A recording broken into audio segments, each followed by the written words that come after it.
우리가 성당에 와서 말씀을 듣고 묵상하는 것은 희망을 전제로 합니다. 그래서 때로는 가슴이 아픈 이야기들, 때로는 마음에 찔리는 이야기들이 있어도 그것은 우울해하라는 것이 아니라 오로지 하느님께 희망을 두고 바꿔나가기 위해서 기도하면서 노력하라는 거죠.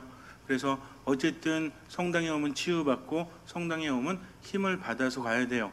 그래서 제가 여러분들에게 성당에 올 때는 어떤 표정을 줘라? 지하철 표정 짓지 말라고 그랬죠? 그래서 앉아서 미소를 지으면서 하느님을 신뢰하라고 했습니다. 그래서 하느님을 신뢰하는 사람은 주변이 아무리 힘들어도 믿음이 있기 때문에 웃을 수 있고요. 그 웃음을 통해서 분명히 기적이 일어나기 때문에 여러분들은 성당에 오실 때는 모든 근심 걱정을 밖에 내려놓고 오로지 하느님만 바라보시기 바랍니다. 그럴 때 우리 삶에 반드시 기적이 일어나기 때문이죠. 어느 날 아담이 하느님께 찾아가서 물었어요. 주님, 당신께서 제게 주신 하와가 누구죠? 우리가 보통 아담과 이브라고 하죠. 그래서 하와에게 하와가 왜 그렇게 얼굴이 이쁩니까? 라고 하느님께 물었어요. 그랬더니 하느님께서 답하시기를 만약에 이쁘지 않으면 네가 좋아하겠느냐? 라고 말씀을 하세요. 그랬더니 아담이 또 말하기를 얼굴만 이쁜 것이 아니라 몸매는 또 왜 이렇게 좋습니까? 라고 하느님께 물었어요. 그랬더니 하느님께서 만약에 몸매가 좋지 않으면 네가 사랑하겠느냐? 라고 말씀을 하십니다. 그랬더니 아담이 세 번째로 질문을 했어요. 그런데 왜 이렇게 멍청합니까? 그랬더니 하느님께서 말씀하시기를 멍청하지 않으면 너를 사랑하겠느냐? 라고 물으셨다고 합니다. 이게 이해가 안 되시는 분들은 고민하셔야 돼요. 이 정도도 이해가 안 되시는 분들. 그래서 사람이 참 자기를 볼 줄 모르죠. 겸손한 사람은 많은 것들을 풀어가지만 겸손하지 않은 사람들은 많은 문제를 야기시킵니다. 그러면서도 자기 탓을 하지 않고 누구 탓을 해요? 다른 탓을 한다는 거죠. 그래서 마음속에 혹시라도 내가 세상을 내 잣대로 보고 있는 것은 아닌가. 우리는 주님 앞에서 겸손해야 합니다.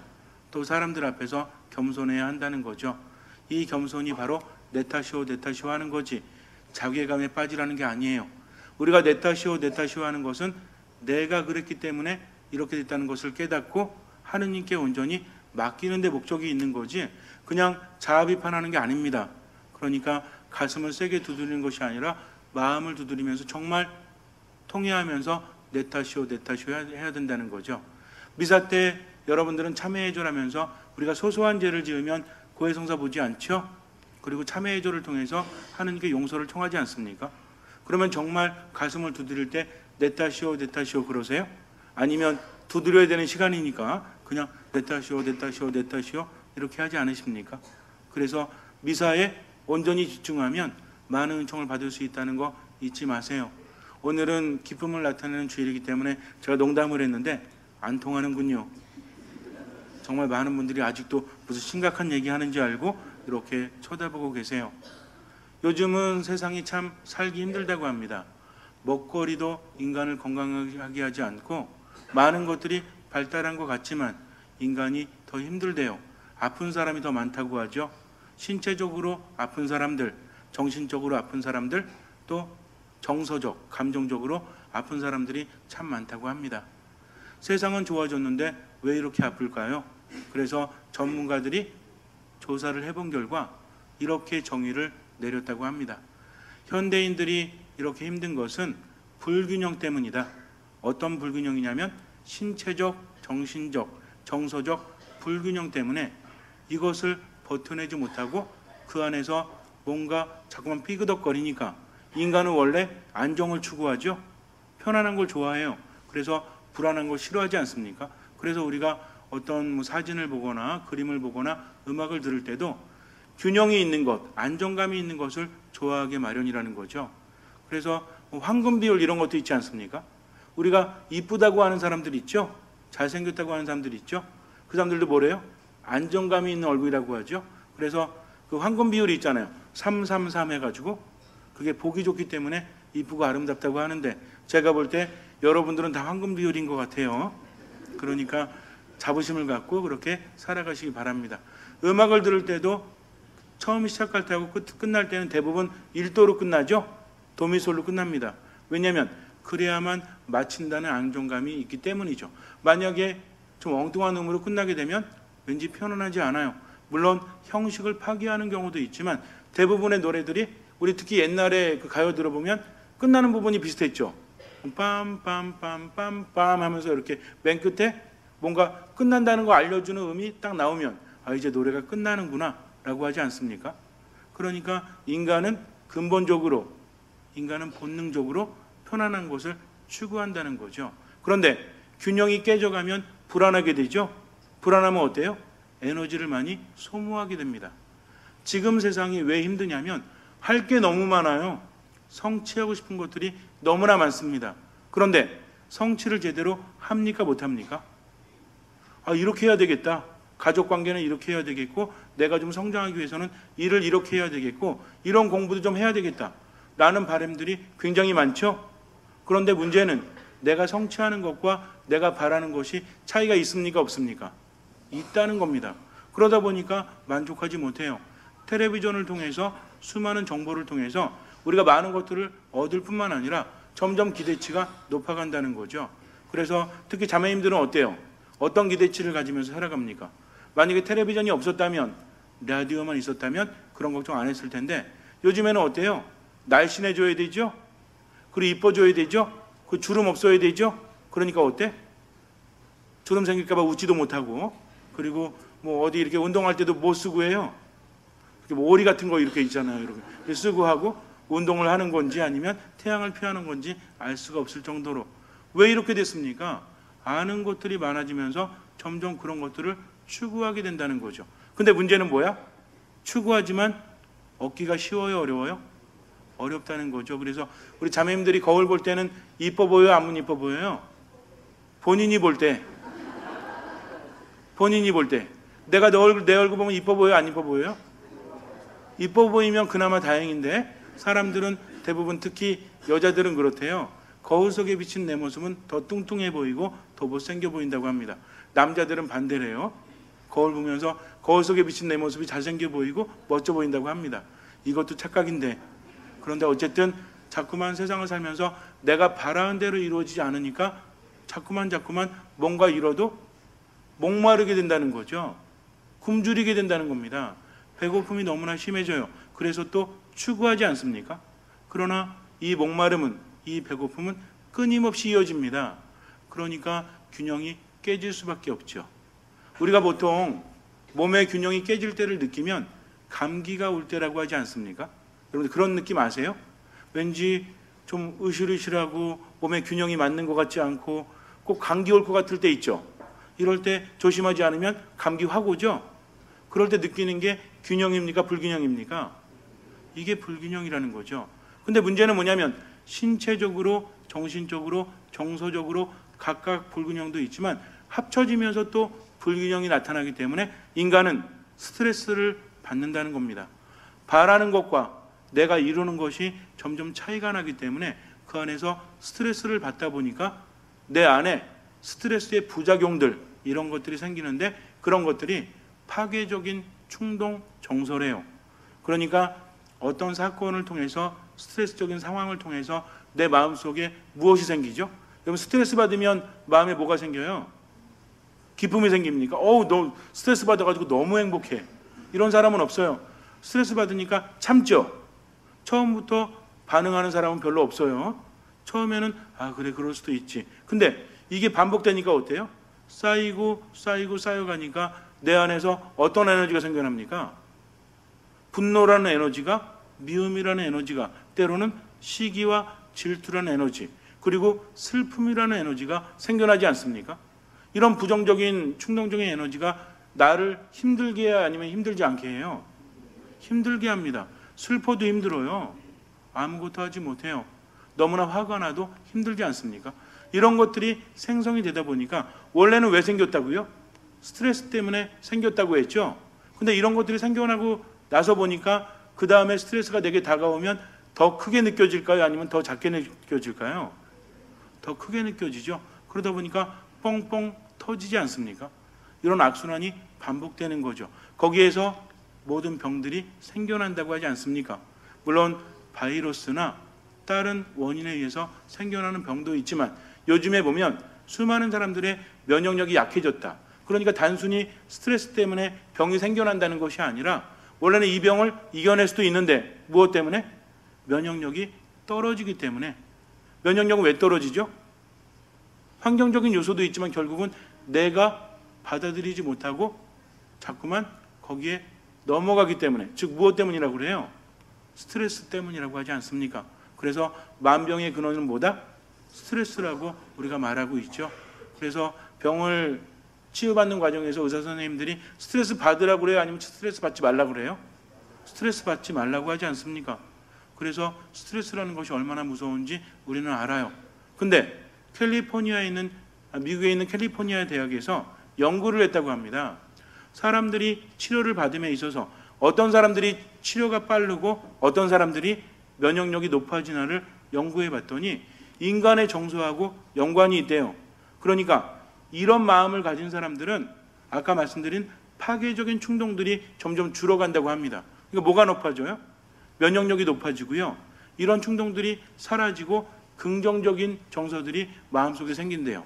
예를 들어서 기쁨이라든지 행복이라든지 아니면 열정이라든지 이런 것들이 생겨나니까 신체적으로도 어때요? 점점 더 건강해지지 않습니까? 정서와 정신도 점점 더 균형을 맞춰간다는 거죠. 그래서 이렇게 되는 요인들이 몇 가지가 있는데 그 중에 하나가 운동이래요. 운동. 그래서 운동을 자주 하는 사람들은 스트레스에 면역력이 생기고 또 마음속에 기쁨이나 열정 같은 긍정적인 생각들이 많아진다고 합니다. 그런 감정들이. 근데 운동을 안 하면 어때요? 점점 삶이 우울해지거나 이런 거 체험하는 분도 있죠. 그런데 여기에 한 가지 정서가 많은 영향을 미친대요. 이 정서가 있는 사람들은 운동도 열심히 한대요. 그런데 이 정서가 없는 사람들은 굉장히 삶이 힘들어질 수밖에 없다고 합니다. 이게 뭘까요? 그래서 이 일기를 쓰게 한대요. 아침 저녁으로 어떤 병에 걸린 분들한테 아침 저녁으로 일기를 쓰게 하고 한 그룹은 안 쓰게 했더니 나중에 보니까 이 일기를 쓴 사람들이 더욱더 많이 건강해졌다는 거죠. 그리고 힘도 많이 생겨났다고 합니다. 이게 뭘까요? 우리도 미사 때 이 말을 자주 해요. 한번 확인해 볼까요? 주님을 찬미합시다. 아니, 그 따라 하시면 안 되죠. 자동으로 튀어나오는 거 있잖아요. 주님을 찬미합시다. 하느님 감사합니다. 감사라는 곳입니다. 그래서 감사하는 사람은요, 많은 것들이 좋아진대요. 그래서 어떤 사람들은 억지로 감사합니다 하죠. 저 여러분들한테도 하루에 3번씩 뭐 하라고 그랬어요? 감사합니다. 감사합니다. 감사합니다. 아침에 일어나면 3번, 그리고 하루 종일 10개 이상 찾아보라고 그랬죠. 해보신 분? 네, 몇 분 안 계시네요. 그래요. 본당 신부의 말을 상당히 많이 잘근잘근 씹어 드시고 계시죠. 그래요. 해보시니 어떠세요? 내가 바뀌는 걸 느끼지 않습니까? 상대방이 바뀌는 것이 아니라 내가 바뀌기 때문에 나를 변수로 인해서 다른 사람도 바뀌게 마련이라는 거죠. 우리는 다른 사람들이 바뀌길 바래요. 그러나 아무리 가까운 가족도 절대로 바뀌지 않아요. 하지만 내가 바뀌면 어때요? 그 영향을 받은 다른 사람도 바뀌기 마련이라는 거죠. 근데 내가 바뀐다는 것도 마음먹을 땐 쉬운 것 같지만 그렇지 않아요. 그래서 힘을 얻기 위해서는 감사하다는 말 자체는 우리에게 많은 힘을 준다는 거죠. 그래서 우울하고 힘들 때는 하느님 감사합니다. 하느님 감사합니다. 이렇게 자주 하면 많은 힘이 생겨요. 근데 이것도 단계가 있기 때문에 무작정 행복해지려고, 무작정 병이 나으려고, 무작정 감사하는 것도 좋지만 여기에는 한계가 있어요, 없어요? 그냥 감사하다고 말하는 것과 내가 느껴서 감사하다고 하는 것은 같습니까, 다릅니까? 다르다는 거죠. 에너지가 완전히 바닥으로 떨어지게 되면 감사하는 말 자체도 잘 나오지 않아요. 그러니까 더 힘들어지게 되고 그럴수록 면역력은 더 떨어지게 되고 우리 삶은 완전히 망가져 버린다는 거죠. 그래서 공허함 때문에 우울감 때문에 얼마나 많이 힘든지 몰라요. 뭘 해도 의미도 없고 재미도 없습니다. 그래서 점점 죽음을 향해서 나아가고 있다는 거죠. 억지로라도 감사해야 되지만 우리는 한 가지 생각해 보아야 합니다. 실제로 미국이라든지 우리나라에서도 요즘에 감사의 효과라는 어떤 그런 책들이 많습니다. 감사하게 되면 얻어지는 것들, 이런 것들이 많다는 거죠. 근데 이런 것들은 뭔가 얻기 위해서 감사하라는 거지 감사되어지는 게 아닙니다. 실제로 감사라는 것은요, 내가 느껴서 감사하지 않으면 아주 큰 효과가 나지 않습니다. 물론 너무나 급할 때는 그냥 감사합니다, 감사합니다 하는 것만으로도 효과가 있지만 더 큰 효과를 얻기 위해서는 의미를 발견하고 감사해야 된다는 거죠.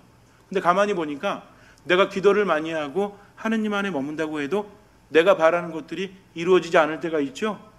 열심히 1년 동안 기도했는데 수능을 잘 못 봤어. 열심히 기도하는데 결혼을 잘못했어. 열심히 기도하는데 하는 일이 잘 안 돼. 어떤 분이 그래요. 제가요 아침에 성당 오려고 하는데 혁띠가 끊어졌대요. 뭔가 안 좋은 징조가 있어가지고 성당에 안 왔대요. 뭡니까 이게? 혁띠가 끊어졌기 때문에 죄수에 온 붙었다라고 생각하십니까? 그러면 새 혁띠 차면 되죠. 한번 생각해 보세요. 내가 끊어진 혁띠에 마음이 머물러 있다면 그 틈을 타고 사탄은 들어오게 되어 있습니다. 귀신이 있어요, 없어요? 있습니다. 성경에도 등장하죠. 그런데 귀신 들린 사람이라고 합니다. 악한 영은요, 하느님을 믿지 않는 마음에 틈을 타서 들어오게 되어 있거든요. 그런데 자꾸 그런 데 기울이고 사주나 보고 관상이나 보고 팔자나 보는 사람들은 귀신이 좋아할까요, 안 좋아할까요?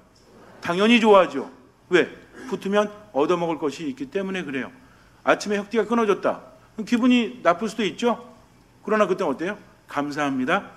끊어져서 이제 제가 새 혁띠를 맬 수 있게 되었군요 하면서 하나 꺼내서 감던지, 아니면 그것도 없으면 새끼줄 이렇게 해가지고 오늘은 좀 새롭게 한번 묶어볼까 하면서 새끼줄 묶고 성당에 오면서 그동안 혁띠가 얼마나 감사했는지 느끼지 않겠습니까? 긍정적인 마인드, 하느님께 신뢰하는 사람은 모든 일에 감사합니다. 누구나 감사할 일에 감사하는 것이 아니라 그 누구도 감사하지 못할 일에도 감사하는 사람만이 참된 신앙이 있다는 거죠. 우리가 그냥 보니까 눈이 있어도 보지 못하고 귀가 있어도 듣지 못하니까 내 선입견에 사로잡혀서 세상을 바라봅니다.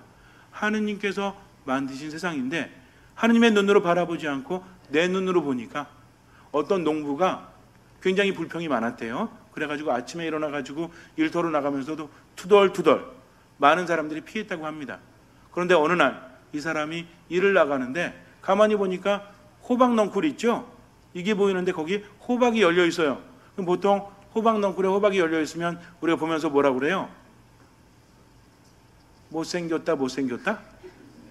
보면서 좀 이렇게 기분 좋지 않습니까? 안 그러세요? 호박을 봐도 불만이 튀어나옵니까? 저는 호박이 왜 못생겼는지 모르겠어요. 제가 볼 땐 이쁘던데. 어쨌든 호박을 보면서 열매가 이렇게 주렁주렁 달려있으면 기분이 좋아요, 나빠요? 기분 좋지 않습니까? 근데 이 사람 보니까 기분이 나빠요. 왜 그러냐면 이유가 있어요. 호박 넝쿨 줄기가 두꺼워요, 얇아요? 열매에 비해서 얇잖아요. 근데 열매는 되게 크잖아요. 그러니까 얼마나 힘들어 보여. 그래서 야, 하느님은 왜 저렇게 만드셨을까? 근데 실제로요, 뭔가를 보면서 힘들어 보이는 건 내가 힘들기 때문에 그래요. 전이 되고 투사되면 내 느낌이 그대로 느껴진다는 거죠. 그래서 이제 이 사람이 또 불만을 이렇게 표현하면서 불평하면서 산 위로 올라갔어요. 올라가가지고 한참 나무를 하면서 일을 하다 딱 보니까 도토리 나무가 하나 있네. 도토리 나무는 두꺼워요, 얇아요? 두껍죠? 열매에 비해서. 열매는 얼마나요? 아니, 호박줄기는 굉장히 가는데 열매는 이딴만한데 도토리는 어때? 나무는 근데 열매는 요딴만하잖아요. 그러니까 하느님께서 왜 이렇게 만드셨지? 모든 게 불만입니다. 자기가 바라는 것도 이루어지지 않고, 그래서 갑자기 불만이 이렇게 막 넘쳐 흐르다 보니까 피곤해졌어요. 더 이상 일을 못할 것 같아가지고 잠깐 누워서 눈 좀 붙였다가 일해야 되겠다 하면서 잠을 잡니다. 한참 달게 자는데 갑자기 도토리 나무에서 도토리 하나가 뚝 떨어져가지고 이마를 한 대 때렸어요. 깜짝 놀라가지고 깼죠. 그 보니까 뭐가 자기를 때렸어? 도토리를 때렸죠. 만약에 도토리 나무에 호박만한 도토리가 열려 있었다면 이 사람은 어떻게 됐을까요? 죽거나 혹은 다치거나. 그런데 도토리 열매가 작으니 얼마나 다행인지 몰라요. 그래서 무릎을 꿇고 하느님께 감사했다고 합니다. 그 다음부터는 불평하지 않았대요. 세상이라는 것은 무조건 감사해야 되는 것이 아니라 발견해야 합니다. 그래서 우리가 뭔가 하느님의 눈으로 세상을 바라봐야 한다는 거죠. 오늘 제 이 독서를 보면 뭐라고 합니까? 형제 여러분, 언제나 기뻐하십시오. 끊임없이 기도하십시오. 모든 일에 감사하십시오. 라고 우리에게 전해주고 있어요. 그런데 히라버를 보면, 히라버가 뭔지 아시죠? 잘 모르셔도 돼요. 신약 성경이 히라버로 쓰여져 있는데 여기 있는 단어들을 살펴보면 유가리스티아라는 단어가 있습니다. 유가리스티아가 뭐냐면 감사라는 단어예요. 근데 이 단어가 두 가지 뜻을 가지고 있습니다. 명사로도 쓰이고 동사로도 쓰인다는 거죠. 명사로 쓰일 때는 행복, 기쁜 선물, 이런 의미를 가지고 있대요. 그러니까 행복한 은혜, 뭐 기쁜 선물, 이런 뜻, 무슨 얘기인지 아시겠죠? 근데 이게 동사로 쓰일 때는 심사숙고하다 라는 뜻을 가지고 있다고 합니다. 그러니까 한 단어가 두 가지 뜻이 있는데 하나는 뭐라고요? 뭐 행복한 선물, 뭐 기쁜 은혜, 이런 뜻이고, 또 하나의 뜻은 심사숙고하다라는 거죠. 이 두 개의 뜻을 합쳐보면 이 단어가 가진 뜻은 뭐라고 말할 수 있죠? 심사숙고하게 우리 삶 안에 있는 무엇을 발견한다? 행복한 은혜, 기쁜 은혜를 발견한다는 거죠. 그렇게 본다면 우리 삶 안에서 우리를 기쁘게 해주는 정말 커다란 것은 어떻게 해야만 알 수 있다? 즉흥적으로 알아차리는 것이 아니라 어떻게 해야만? 심사숙고해야만 알 수 있다는 겁니다. 그래서 여러분들, 제가 예전에 얘기했지만 영어도 마찬가지예요. 우리가 뭐 땡큐 할 때 땡크라는 단어를 쓰죠. 이게 think에서 나왔대요. 그러니까 생각하면서 감사할 줄 아는 사람이 된다는 거죠. 그렇게 본다면 감사하는 사람은 어떤 사람이죠? 감사하는 사람은 뭐 하는 사람? 심사숙고하는 사람, 생각이 깊은 사람, 많은 사람이 아니에요. 생각이 많아가지고 살기 힘들다는 것이 아니라 뭐를 봐도 즉흥적으로 판단하지 않고 마음 깊이 되새기는 사람이 감사한다는 거죠. 이런 사람이야말로 참으로 신앙인이 아닙니까? 성경에 보면요, 어떤 일이 있을 때마다 마음속 깊이 간직했다라는 표현이 나옵니다. 그러면 마음속 깊이 간직한 그분은 심사숙고하는 사람이죠. 그렇지 않습니까? 그러니까 심사숙고하다 보니까 하느님께 감사할 줄 알아요. 남들은 이해하지 못해도 그분은 마음 깊이 간직하면서 생각하고 묵상하고 하느님께 감사했다는 겁니다. 그분이 누구예요? 어떤 일이 있을 때마다 이해할 수 없지만 이 모든 일을 마음속 깊이 간직했다. 누구시죠? 성모님이십니다. 예수님의 어머님이신 성모님은 이해할 수 없어도 하느님께 온전히 신뢰를 두었기 때문에, 그분은 신뢰를 두는 어떤 분이었죠? 이 몸은 주님의 종입니다. 말씀하신 대로 이루어지기 바랍니다 하면서 겸손하시기 때문에 온전히 신뢰했고, 겸손하기 때문에 즉흥적으로 판단하지 않고 뭐했다? 마음속 깊이 심사숙고했다. 그러다 보니까 하나님의 뜻을 발견하게 되고 뭐라고 합니까? 내 마음이, 내 영혼이 하나님 생각에 기뻐 뛰노나니. 어떤 생각에? 지금 주변 상황은 어때요? 처녀가 임신했죠?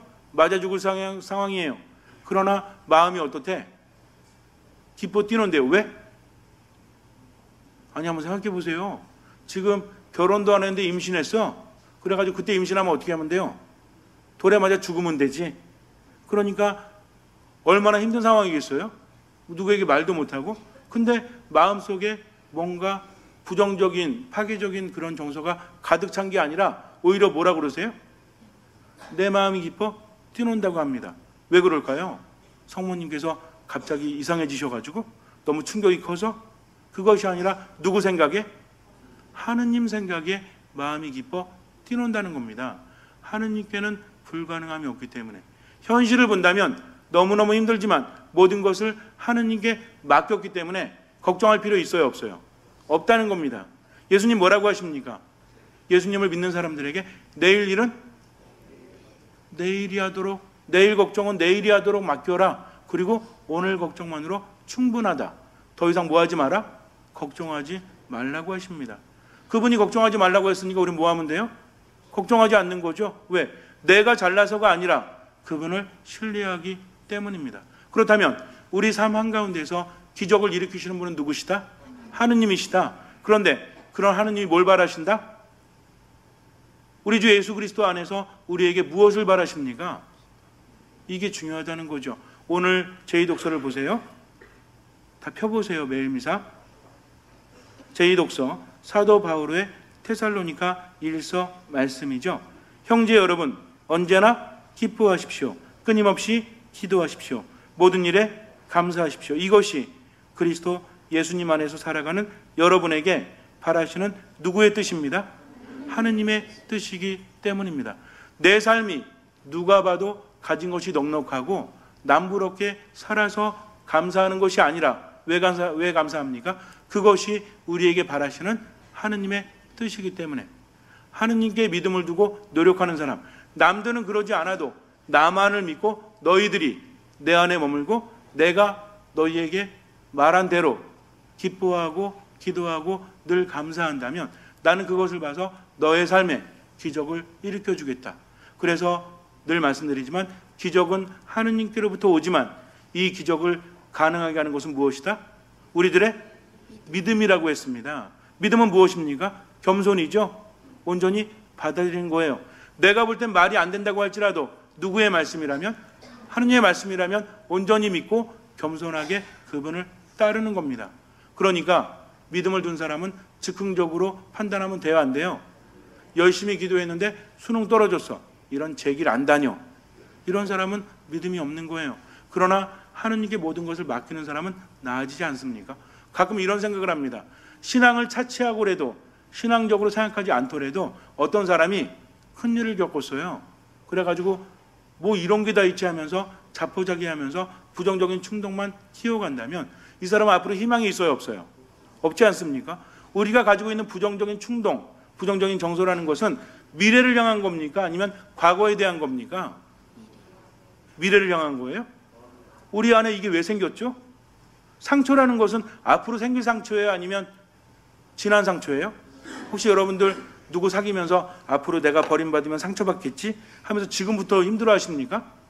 실연에 의한 상처라는 것은 미래 거예요? 아니면 과거 거예요? 과거 거지 않습니까? 근데 이미 지난 일에 받은 상처를 가지고 내가 지금도 끌어안고 있다면 앞으로 그 사람이 나아지지 않는 것은 누구 탓일까요? 결국 내 탓이지 않습니까? 아니 이럴 수밖에 없는데요 라고 아무리 말한다고 할지라도 내 인생은 바뀌지 않아요. 그러나 믿음이라는 것은 내 모든 것을 하느님께 드리는 겁니다. 그분이 이렇게 하라고 하셨으니 나는 그렇게 할 뿐이죠. 비록 마음은 힘들고 주변 상황은 좋지 않지만 그래도 우리는 늘 하느님 안에 머물기 때문에 어떻게 해야 돼요? 자, 한번 해볼게요. 언제나 기뻐해야 됩니다. 근데 언제나 기뻐한다는 것은 뭔가 깨닫기 때문이죠. 심사숙고해야 된다고 그랬어요. 그러면 신앙인의 심사숙고는 뭐죠? 이게 바로 기도라는 거죠. 말씀 안에 머물고 말씀을 듣고 하느님 앞에서 꾸준히 내 마음을 드리는 것, 이것이 기도지 않습니까? 그러니까 이걸 풀어 설명하자면 언제나 기뻐하는 사람은 끊임없이 뭐하는 사람이다? 여기서 언제나와 끊임없이는 좀 차이가 있죠? 끊임없이는 내가 하는 겁니다. 그런 사람은 언제나 뭐 할 수밖에 없다? 기뻐할 수밖에 없다. 끊임없이 뭐 하는 사람? 기도하는 사람. 한번 해볼게요. 언제나 뭐 하는 사람? 언제나 기뻐하는 사람은 끊임없이 기도하는 사람이다. 두 가지는 연결이 됩니다. 그러면 끊임없이 기도하면서 하느님의 말씀을 듣고 깨달아서 기뻐하는 사람은 모든 일에 어떻게 합니까? 하느님께 감사하다는 거죠. 이거를 기억하시기 바랍니다. 좋은 일에만 감사하는 게 아니라 때로는 안 좋은 일이 있어도 감사할 수 있는 것은 끊임없이 기도하기 때문에 깨달았고 그래서 언제나 기뻐하기 때문에 모든 일에 감사하는 겁니다. 이제 한번 해볼게요. 제가 앞에를 할 테니까 여러분들은 뭐 감사하십시오, 기도하십시오, 기뻐하십시오 이걸 붙이는 거예요. 끊임없이 기도하십시오. 언제나 기뻐하십시오. 모든 일에 감사하십시오. 다시 한번 들어보세요. 끊임없이 기도하는 사람은 언제나 기뻐하게 됩니다. 이런 사람은 모든 일에 감사하게 되죠. 다시 한번 해볼게요.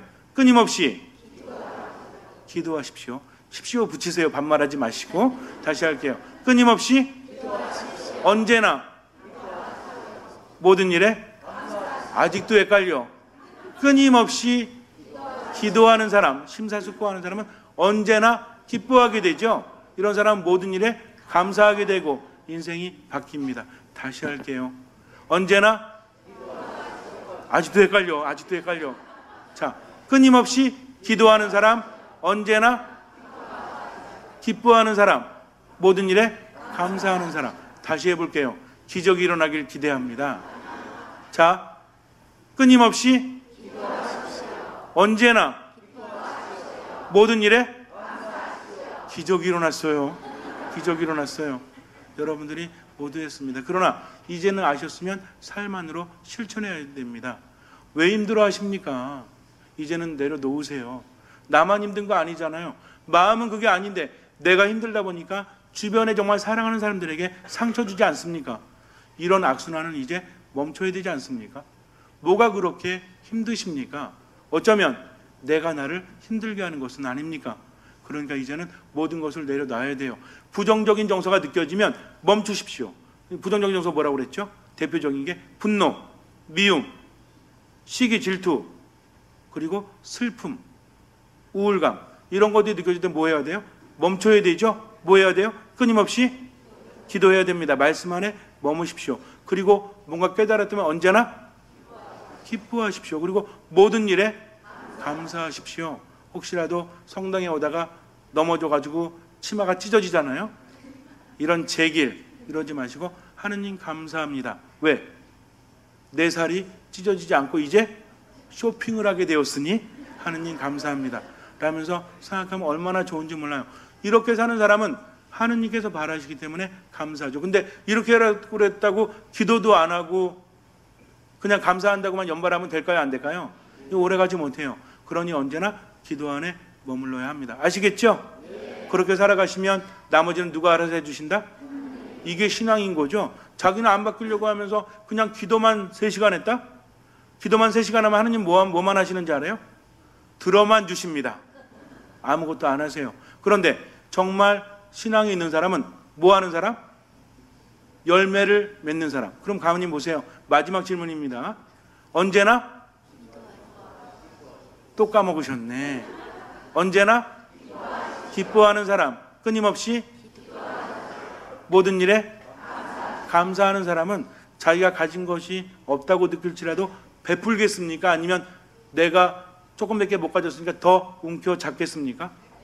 베풀죠. 삶을 즐길 줄 아는 사람이에요.